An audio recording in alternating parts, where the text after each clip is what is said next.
오늘 말씀은 마가복음 4장에서 그 네 가지 비유가 나오는데 마지막 비유입니다.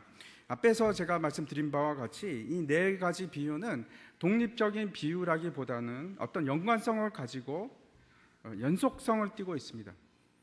여러분도 아마 이 겨자씨에 대해서는 많이 들어보셨을 거라고 생각합니다. 제가 어릴 때 그때는 이제 유신 치하에 있었습니다. 그때 동아일보가 이제 그때는 야당지였죠. 동아일보가. 그래서 투쟁을 하고 있었는데 그때 이제 광고 금지를 당했습니다. 그래서 이제 독자들이 이제 돈을 내서 신문은 광고가 실려야지 먹고 살지 않습니까? 그래서 독자들이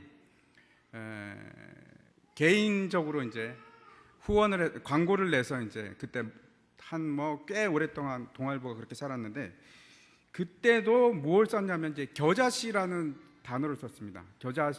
겨자씨 후원인가 그랬습니다.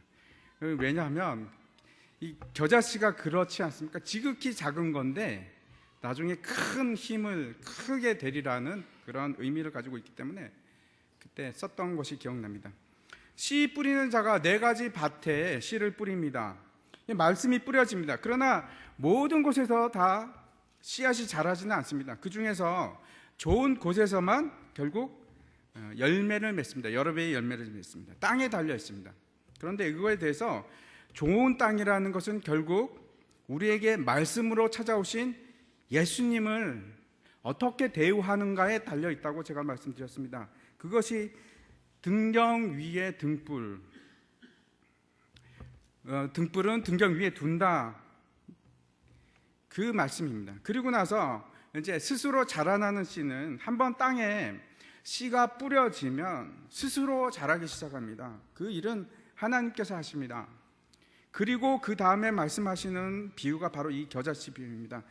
이 오늘 본문은 이렇게 시작합니다. 또 이르시되 우리가 하나님의 나라를 어떻게 비교하며 또 무슨 비유로 나타낼까?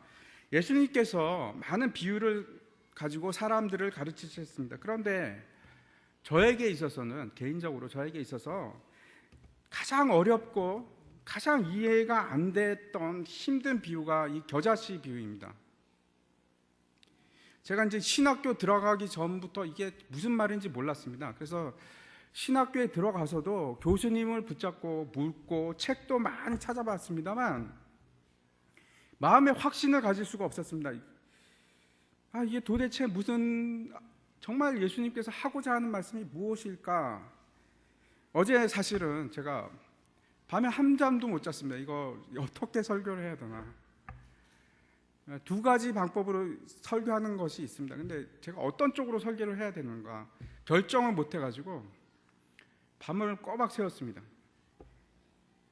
34절에 보면은 예수님께서는 비유가 아니면 말씀하지 않는다고 그렇게 얘기를 하십니다. 모든 말씀을 비유로만 말씀했다는 뜻이 아니고 하나님의 나라는 항상 비유로 말씀을 하셨습니다.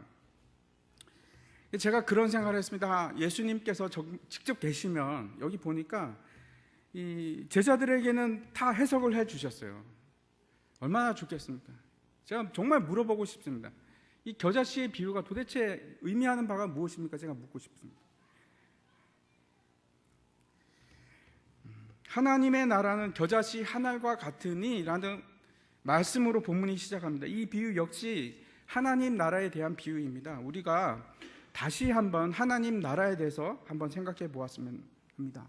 하나님 나라가 도대체 무엇입니까? 여러분, 누가복음 17장에 보면은 이렇게 얘기합니다. 하나님 나라가 어느 때 임합니까? 사람들이 묻습니다. 예수께서 대답하여 이르시되 하나님 나라는 볼 수 있게 임하는 것이 아니다라고 얘기합니다. 그리고 또 여기 있다 저기 있다 못하리니 하나님의 나라는 너희 안에 있느니라 이렇게 얘기합니다.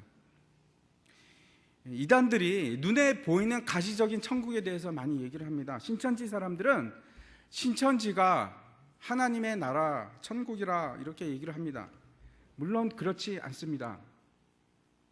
먼저 확실하게 여러분께서 정말 확실하게 한 가지는 꼭 기억하시기 바랍니다. 하나님의 나라가 곧 천국은 아닙니다.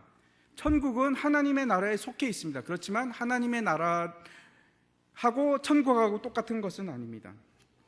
왕국을 이제 헬라어로 바실레이아라고 합니다. 그런데 하나님의 나라 킹덤 할 때 이 바실레이아는 왕권하고 굉장히 밀접한 연관성을 가지고 있습니다. 하나님 나라의 통치가 일어나는 곳이 하나님의 나라입니다. 하나님께서 왕으로 계시면 여러분 마음이 되었던 그것이 물리적인 어떤 땅이 되었건 하나님이 정말로 통치하고 계신 곳이 있으면 그것이 하나님의 나라입니다. 아담이 범죄를 합니다. 그 이후에 땅에서 사람들이 막 기하급수적으로 늘어나지 않습니까? 사람들이 늘어나는 만큼 죄가 늘어나기 시작했습니다. 그래서 성경이 뭐라고 얘기하냐면 땅에 죄가 가득하다고 얘기를 합니다. 여호와께서 사람의 죄악이 세상에 가득함과 그의 마음으로 생각하는 모든 계획이 항상 악할 뿐임을 보시고 땅 위에 사람 지으셨음을 한탄하사 마음에 근심하시고 이렇게 얘기를 합니다. 그런데 잘 보시기 바랍니다. 창세기 6장 3절에 가서 뭐라고 얘기하시냐면 여호와께서 이르시되 나의 영이 영원히 사람과 함께 하지 아니하리니 이는 그들이 육신이 됨이라. 그러나 그들의 날은 120년이 되리라 하시니라. 난해 구절 중에 하나입니다. 이것이 무슨 뜻일까? 사람들이 아직도 이게 결정하지 못한 구절 중에 하나입니다. 이게 가장 어려운 이유 중에 하나가 하나님과 함께 한다는 게 단어가 이제 야돈이라는 단어를 쓰는데 학자들이 아직까지 야돈의 뜻을 모릅니다. 그래서 지금 우리 성경에서는 함께 하다라는 단어로 번역을 했는데 실제 그렇지 않을까 이렇게 추측한 것뿐이지 정확한 뜻을 잘 모릅니다. 문제는 하나님의 영이 사람과 함께 하지 않았다가 도대체 무슨 뜻인가 하는 겁니다. 하나님의 영이 사람과 함께 하지 않았다.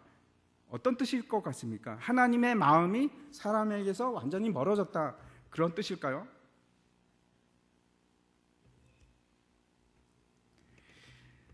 죄로 인해서 사람이 육신이 됩니다. 육신이 된다는 것은 무엇입니까? 사람이 죽게 되었다는 뜻입니다. 결국 운명이 죽음입니다. 그래서 죄가 이 땅을 지배합니다. 죄가 이 땅에 들어온 이후부터는 사람은 태어날 때부터 죄 속에 거합니다. 여러분 레위기를 보면은 정결 부정법이 나오는데 아이를 낳고도 산모가 정결례를 합니다. 거기서 얘기하는 것도 그렇습니다. 여러분 아이들이 태어나면 순수한 아이가 태어난 것이 아니고 죄의 속성을 가진 아이가 태어납니다. 그게 죄의 결과입니다.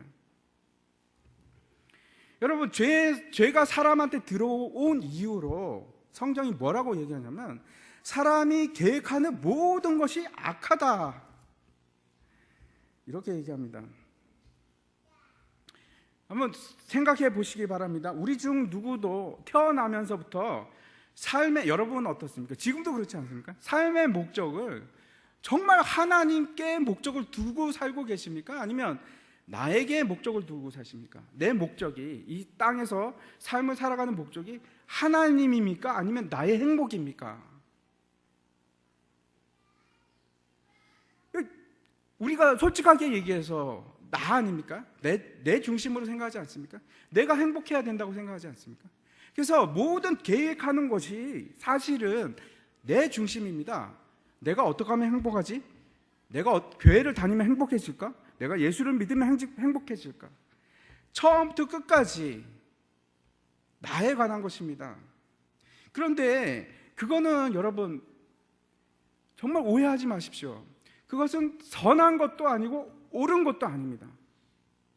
제가 말씀드리는 것은 성경적으로 봐서 틀린 겁니다. 하나님께서 왜 틀렸냐면 하나님께서 사람을 만들 때는 목적성을 가지고 만드셨습니다. 사람이 어떤 걸 설계했다고 합시다. 빵을 만드는 기계를 만들었다고 합시다. 그러면 그 기계에 버튼을 누르면 빵이 나와야죠. 근데 빵이 안 나고 숯이 나왔다. 아니면 부침개가 나왔다. 그러면 그 기계가 틀린 겁니까? 맞는 겁니까? 잘못된 거죠. 고장난 겁니다. 사람을 만들 때 사람을 만든 목적이 있습니다. 근데 그 사람이 나오는 아웃풋이 생산을 하는 것이 하나님이 의도한 것이 아니면 그것을 뭐라고 하냐면 선하지 않다고 얘기합니다. 우리가 그것을 죄라고 합니다. 고장난 것입니다. 하나님께서는 우리를 만들 때 이 땅을 다스리게끔 하고 그 다음에 하나님의 이름을 영화롭게 하기 위해서 사람을 창조했습니다. 근데 창조했는데 사람이 이 땅을 다스리지도 않고 하나님을 영화롭게도 하지 않고 이 계획하는 모든 것이 자기를 위한 것입니다. 그것이 죄악입니다.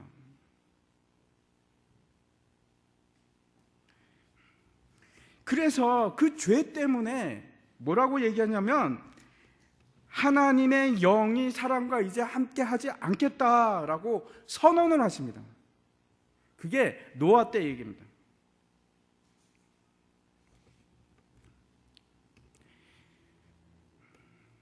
하나님의 영, 저는 성령이라고 주장합니다. 이 성령이 떠나십니다. 그래서 사람은 태어날 때부터 성령의 내주하심이 있는 것이 아니고 성령은 하늘로부터 받을 수밖에 없습니다. 근데 물론 이제 구약을 보면 성령을 받은 사람들이 있습니다. 그런데 신약 시대, 우리 시대와 같이 일반적으로 모든 사람에게 성령이 부어주시는 것이 아니고 특정한 사람들에게만 성령이 부어지십니다. 택하신 이스라엘 백성에게, 택하신 사람들에게만 성령이 임하게 됩니다. 마가복음 3장을 제가 읽도록 3장 25절에서 27절 우리가 앞에서 봤던 것인데 한번 제가 읽도록 하겠습니다. 만일 집이 스스로 분쟁하면 그 집이 설 수 없고 만일 사탄이 자기를 거슬러 일어나 분쟁하면 설 수 없고 망하느니라. 사람이 먼저 강한 자를 결박하지 않고는 그 강한 자의 집에 들어가 세간을 강탈하지 못하리니 결박한 후에야 그 집을 강탈하리라. 주위에서 보시기 바랍니다. 이 세상 나라에 있어서 주인이 있습니다. 주인이 있습니다. 27절에 보면은 강한 자가 나오고 집이 나오고 세간이 나옵니다. 지난번에도 제가 말씀을 드렸는데 기억해 보시기 바랍니다. 강한 자가 누구입니까? 사탄입니다. 사탄에게 집이 있답니다. 사탄에게 집이 있습니다. 그곳이 어디죠? 예수님도 집이 있다고 그랬죠. 나의 집은 거할 곳이 많으니 이렇게 얘기하셨어요. 사탄에게 집이 있는데 그곳이 어디입니까? 예? 지옥이라고요? 세상입니다. 세상. 놀라셨죠? 안 놀라신 것 같은데 지난번 제가 말씀드려서 그러나 좀 놀라셔야 됩니다. 여기서는 놀라는 포인트입니다. 사탄의 집이 있는데 이 세상이 사탄의 집입니다. 그리고 또 세간이 있습니다. 세간은 누구입니까? 사람들입니다. 사탄이 이 세상의 주인이 돼서 강한 자가 돼서 세간을 가지고 있습니다. 사람들을 다 자기 소유물로 놓고 있습니다. 근데 예수님과 우리들이 해야 할 바는 뭐라는 거냐면 그걸 강탈해 오는 겁니다. 강탈해 오는 겁니다. 그 강탈해 오는 것을 뭐라고 얘기하냐면 하나님의 나라라고 얘기를 합니다.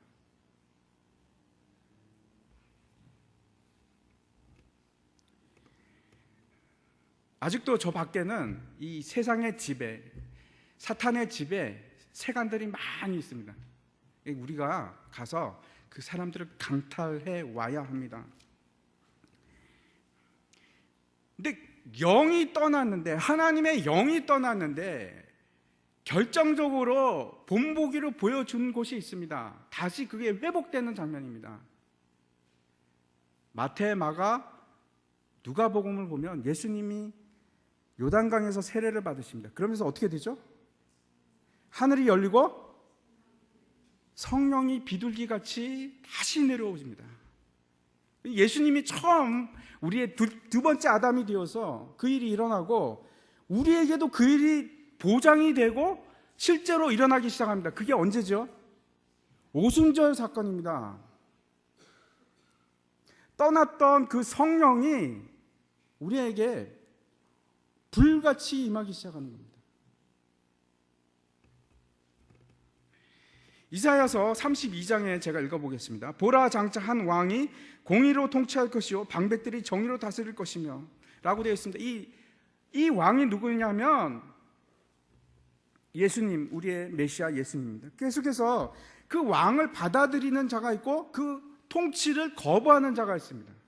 그 받아들이는 자가 뭐가 되는 거죠? 하나님의 나라가 되는 것입니다. 그리고 이제 15절, 같은 장 15절을 보면 어떻게 되어 있냐면, 마침내 위로부터 영을 우리에게 부어주시리니 광야가 아름다운 밭이 되며 아름다운 밭을 숲으로 여기게 되리라. 하나님께서 다시 우리에게 그분의 영을 부어주신답니다. 그 사건이 언제부터 시작이 됐냐면 오순절부터 시작이 됩니다. 여러분에게도 성령이 다 임하시는 겁니다. 그래서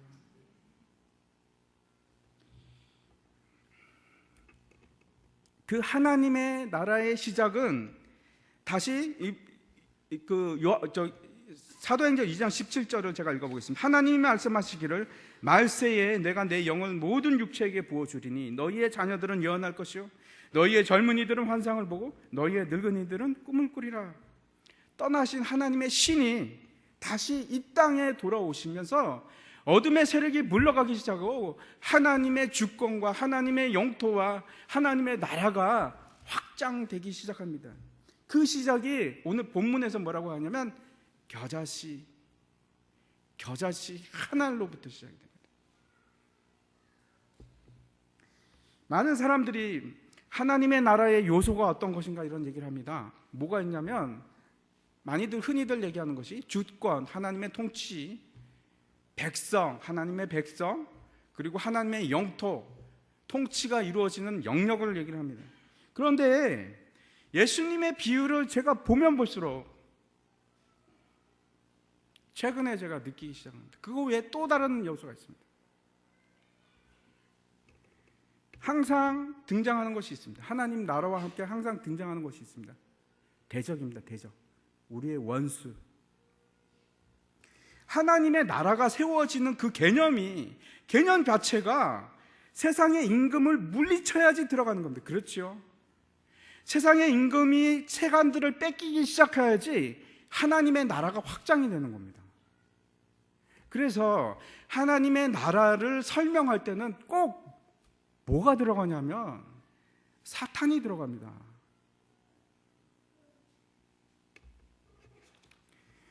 통치와 백성과 영역만으로는 하나님의 나라를 설명할 수가 없습니다. 이 생각을 가지고 오늘 비유를 보도록 하겠습니다. 하나님의 나라는 겨자씨 하늘과 같아서 땅에 심길 때는 땅의 모든 씨보다 작은데 심긴 후에는 자라서 모든 풀보다 더 커집니다. 그리고 그것에 그치지 않고 가지를 냅니다. 그리고 심지어는 어떻게 됩니까? 공중의 새들이 그 그늘에 깃들게 됩니다. 이것이 비유의 내용입니다. 근데 너무 어렵습니다. 여러분 혹시 겨자씨를 보신 적이 있으십니까? 혹시 성지순례 가서 보셨나요? 한번 보여주시죠. 겨자씨를 보여주시고. 정말 작지 않습니까? 그런데 이 세상에서 제일 작은 씨가 무엇입니까? 라고 하시면 틀리는 겁니다. 이 세상에서 가장 작은 씨는 겨자씨가 아닙니다.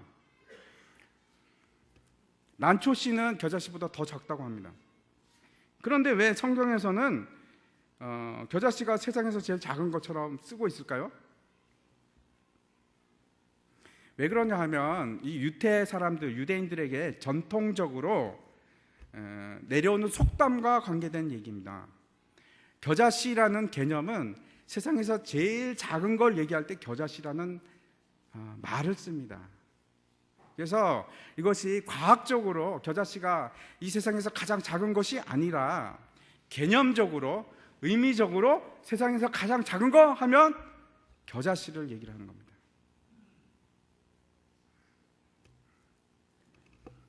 이 비유에서 우리가 또 한 가지 유념해야 할 것이 있습니다. 이 비유가 대꾸를 이룹니다.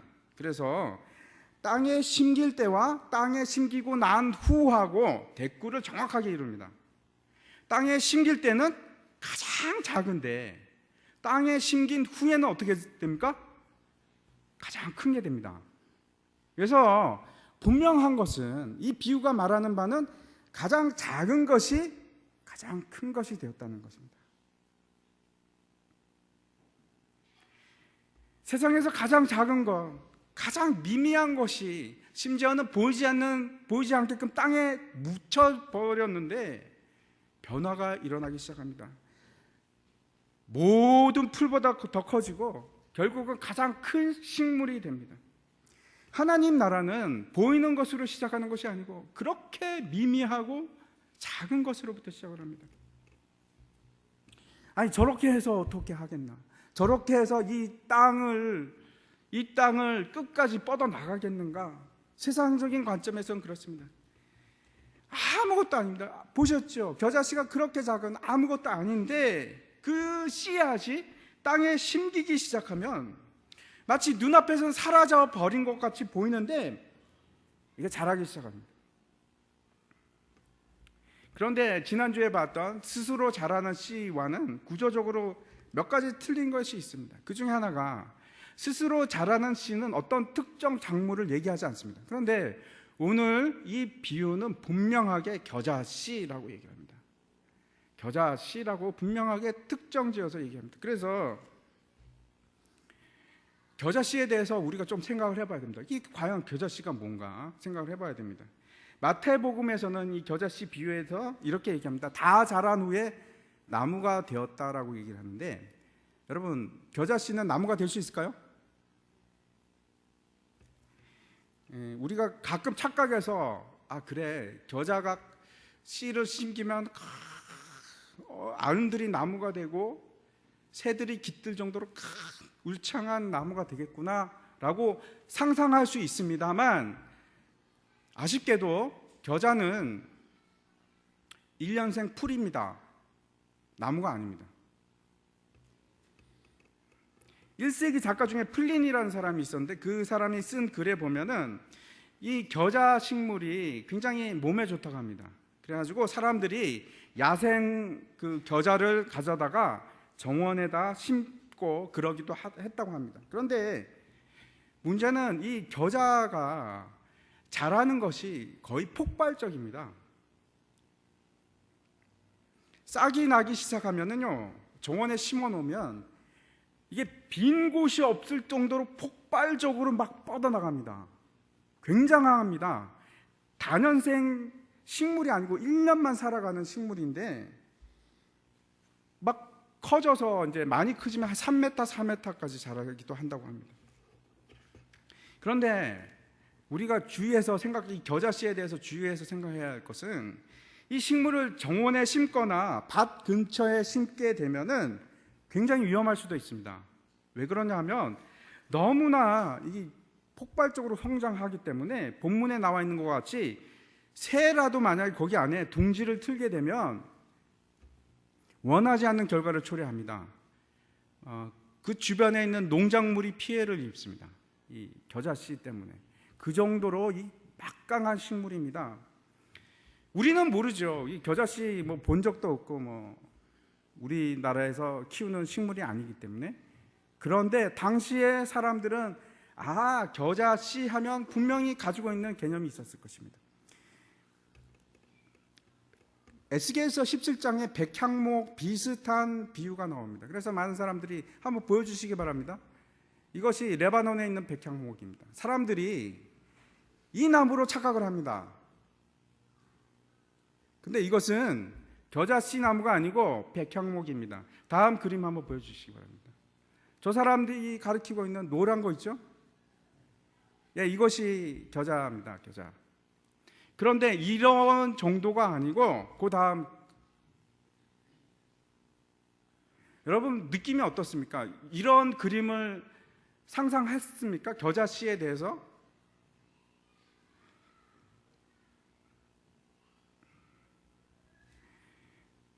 무섭게 성장하는, 저게 1년 만에 저렇게 자라는 겁니다. 1년 만에. 근데 지금 무섭게 성장하는데 보기가 그렇죠. 예? 왜냐하면 여기에 힌트가 있습니다. 겨자씨는 그렇게 아름다운 식물이 아닙니다. 겨자 식물은, 이 겨자씨 비유가 당시 로마인들과 결탁해서 지배하고 있는 지배계층에게는 아마 충격적인 얘기일 겁니다. 하나님 나라가 확장하기 시작해서 점점 겨자씨 하나를 심었는데 자라기 시작해서 엄청난 폭발력을 가지고 그 기존의 권세와 나라와 그 모든 것을 망가뜨리면서 자라나기 시작하는 겁니다. 부서뜨리기 시작하는 겁니다. 굉장히 위협적인 이야기입니다. 이 겨자씨 얘기는 아름답고 너무 좋겠어 이런 얘기가 아니고요. 굉장히 위협적인 얘기입니다.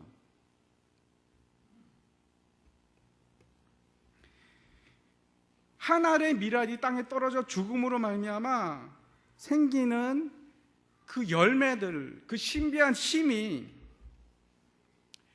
십자가를 지고 예수 그리스도께서 죽음으로 그 한 알의 씨앗이 돼서 그 일을 담당하시는데, 그 믿음으로 말미암아 이루어지는 나라가 확장하기 시작합니다. 결국은 전 세계를 덮을 만큼 강력한 힘을, 굉장한 힘을 가지게 되는 것입니다.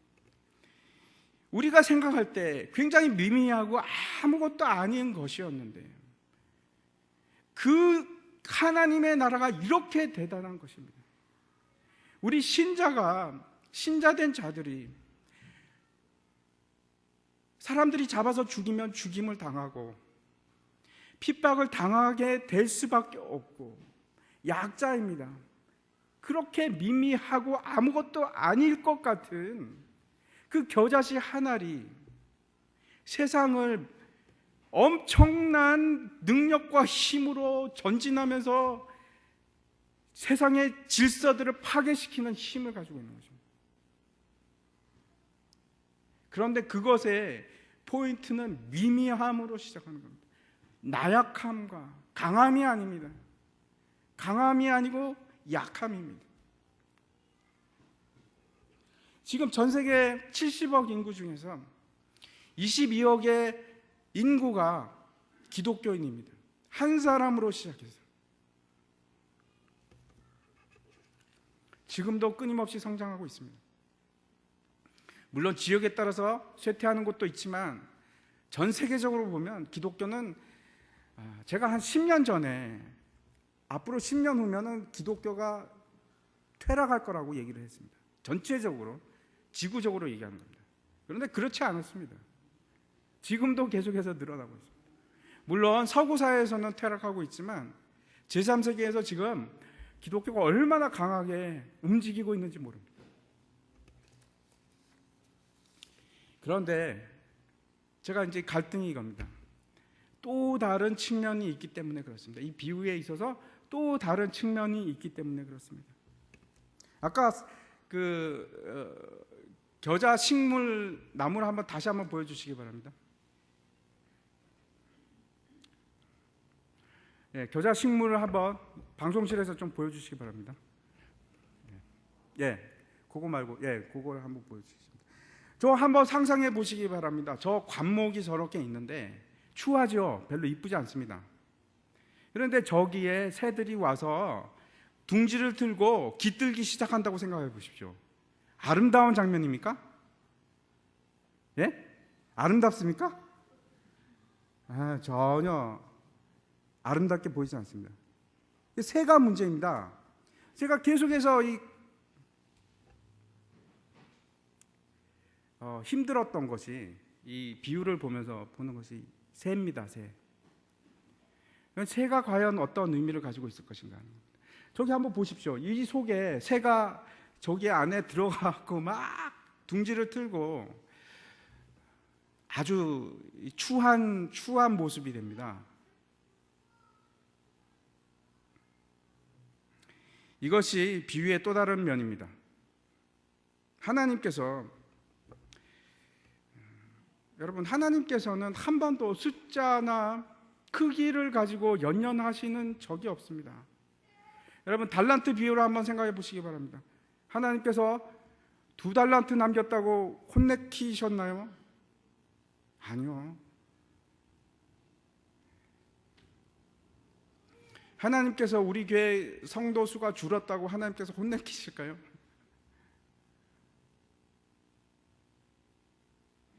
하나님께서 한 번도 외적 성장에 관해서 강조하신 적이 없습니다. 장사해서 이윤을 남기는데 관심이 있으신 거지 얼마를 남겼는지는 관심이 없으십니다.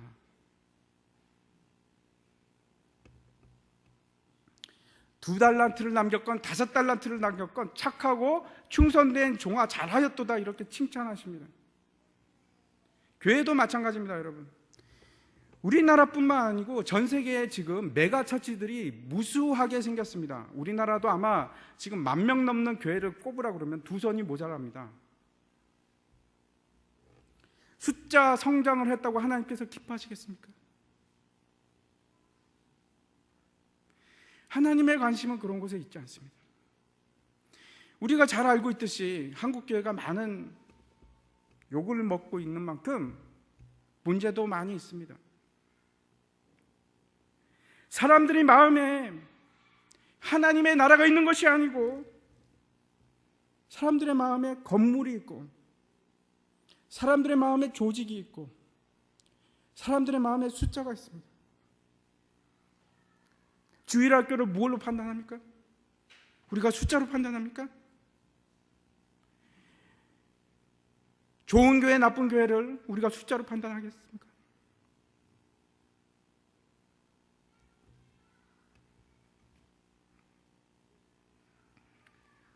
교회가 세상 논리를 따라가기 시작합니다.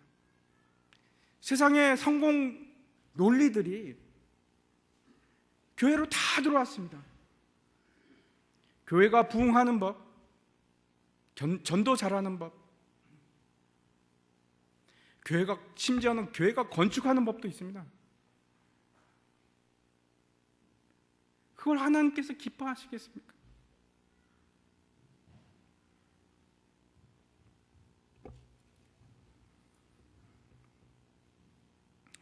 그것뿐이 아닙니다.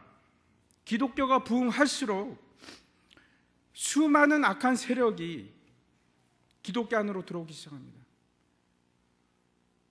그 많은 이단들을 한번 생각해 보시기 바랍니다. 하나님의 나라가 확장하면 확장될수록, 커지면 커질수록 너무나 추한 모습도 같이 생깁니다. 심지어는 이단들도 너무나 많이 생깁니다.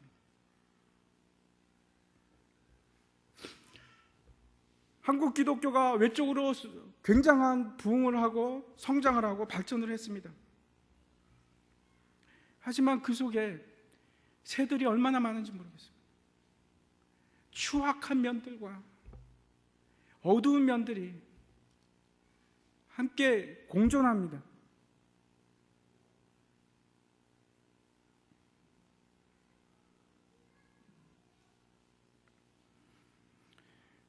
이 새들이 때로는 끔찍한 장면을 연출을 합니다.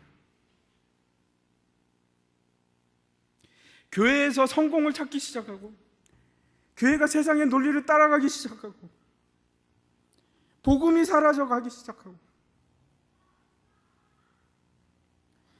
예수님께서 우리에게 원하셨던 것은 세상의 꼭대기에 서는 것이 아니고 십자가에서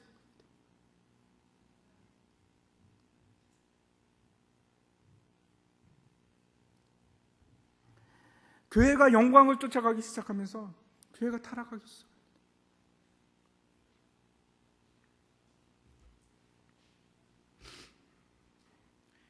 오늘 비유에서 분명하게 제시되는 바는 하나님 나라의 성장입니다. 그러나 우리가 반드시 기억하고 조심해야 할 것이 있습니다. 하나님 나라에는 반드시 우리의 원수 대적이 있습니다. 그 세력들이 있습니다. 그가 하는 일은 가라지를 뿌리는 것입니다. 가라지를 뿌리고 하나님께서는 그 가라지를 그냥 두라고 하십니다. 추수날까지. 우리나라에 정말 놀라운 부흥이 있었습니다. 골목마다 교회 없는 곳이 없고 상가마다 교회가 안 들어간 곳이 없습니다. 양적으로는 폭발적입니다. 폭발적입니다. 우리나라만 그런 것이 아니고 세계 전체가 성공, 이 교회도 성공의 논리를 따라서 성공적인 교회, 메가 처치들, 우리가 기뻐만 할 수 없는 것은 그 속에 가라지도 분명히 존재하기 때문에 그렇습니다. 가라지도 분명히 존재하기 때문에 그렇습니다. 새들이 있습니다. 새들이. 하나님 나라는 언제나 전진합니다. 결국 전 세계 모든 곳으로 전진해 갑니다. 아무도 그 누구도 그것을 막을 수가 없습니다. 우리 마음에서도 마찬가지입니다. 여러분 마음속에 한번 씨앗이 뿌려지면 그 씨앗은 자라기 시작하고 결국은 여러분을 통해 하나님의 나라가 확장되어 갈 것입니다. 적어도 우리 가운데는 이런 추악한 면이 없어야겠습니다. 적어도 우리 교회에서는 그러한 추악한 면들이 없어야겠습니다. 우리 소망교회 역시 하나님 나라의 일부입니다. 여러분 마음도 역시 하나님 나라의 일부입니다. 교회를 통해서, 여러분을 통해서 하나님의 나라가 확장되어 가기를 원합니다. 늘 조심하시기 바랍니다. 늘 우리가 주님이 원하시는 길에 서 있는지 생각해 보아야 합니다. 여러분, 오늘 비유를 기억하시기 바랍니다. 평생 기억하시기 바랍니다. 이 겨자씨 비유에서 하나님의 나라가 확장되는 것뿐만 아니고 그 속에서 어둡고 추악한 면들도 함께 계속해서 커져가고 있다는 것도 여러분 꼭 기억하시고 그 길에 서지 않으시기를 바랍니다. 같이 기도하겠습니다. 하나님 아버지 감사합니다. 주님께서